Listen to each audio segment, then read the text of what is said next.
All right, example 2. Use the quadratic formula to solve 4x squared minus 4x minus 3 equals 0. The first thing to concern yourself with the quadratic formula is we're looking for descending order, highest power to lowest power, and we have to have equals 0. If you have both the highest power to lowest power descending order and you have equals 0, you're ready to go with the quadratic formula. The formula itself, if you already know it, fine. If you don't know it, write it down. X equals negative b plus or minus, let's see, I'm going to go purple on the bars here, plus or minus the square root of b squared minus 4ac all over 2a. All right. What's in purple there is always in purple. Fraction bar plus or minus the square root. What's in blue, green, and black is dependent upon the numbers in the problem.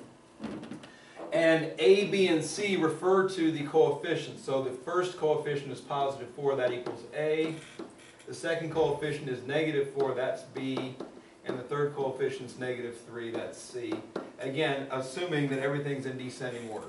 Okay, if the order is wrong, these numbers won't be A, B, and C. So x squared coefficient is A, the linear coefficient is B, including the sign, so negative 4, and the constant is C, including the negative sign. So positive numbers are positive, minuses are negative.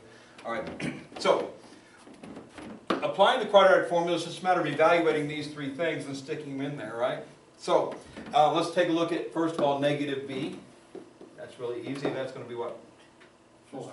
Positive 4. Change the sign. Minus B just means change the sign of B. B is negative 4, so negative B is positive 4. And let's look at 2a because that's easy. 2a means what? 2 times A. A is 3, or sorry, A is 4, so 2a is going to be 8. Helps you get the right number. If you get the wrong number, you get the wrong answer, so be careful there. And finally, b squared minus 4ac. That's a little bit more complicated, so b squared minus 4ac. I usually write this down a couple steps. First off, b squared I square in my head. And b squared is always positive. Even though I say it's always positive, sometimes on certain people's papers it isn't. Those people usually get one of those red X's on their paper because they're wrong. Always positive. When you square a number, sign and number both being squared, always get a positive. So b squared, negative 4 squared is going to be positive 16 minus 4 times a, which is 4, times c, which is negative 3. That's what my first step of the b squared minus 4ac always looks like. B squared in my head, minus 4ac. I just write down the product. The minus 4 is just part of the equation, part of the formula. Okay, so this is just a magic 4 that's there. This 4 came from A and that negative 3 came from C. Quite often A and C have opposite signs, so what happens is minus minus makes a plus. Okay, that happens very often. So just allow it to happen. So 16 plus, and that's going to be 48, right? Which comes out to 64.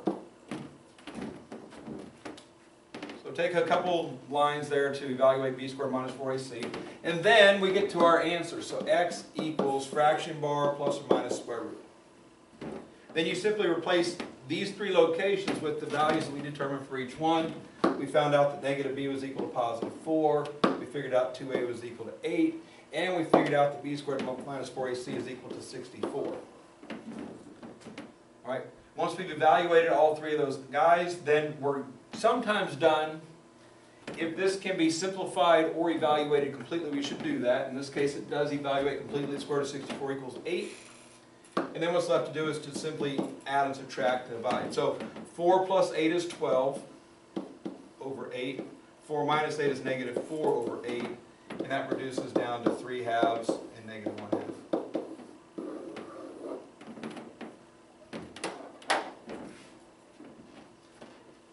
So my expectation here is that you go through the process, you use the quadratic formula, you identify A, B, and C, you've evaluated negative b, 2a, and b squared minus 4ac, you stick them in. Again, if it's done, it's done. If this was the square root of 57, can't go, I can't do anything to it. 3 times 19, both prime, doesn't factor out. If it was 12, 2 times the square root of 3. If it's reducible, you should reduce it. But in this case, obviously, once it's 8, you can get actual numerical values out of it. Don't leave 4 plus or minus 8 over 8 as the final answer. Or 1 plus or minus 2 over 2, since you reduced it. Always evaluate if it gets to exact numbers. If it gets to a square root number, then simplify to the extent you can. Give you 2 answers. when that is possible.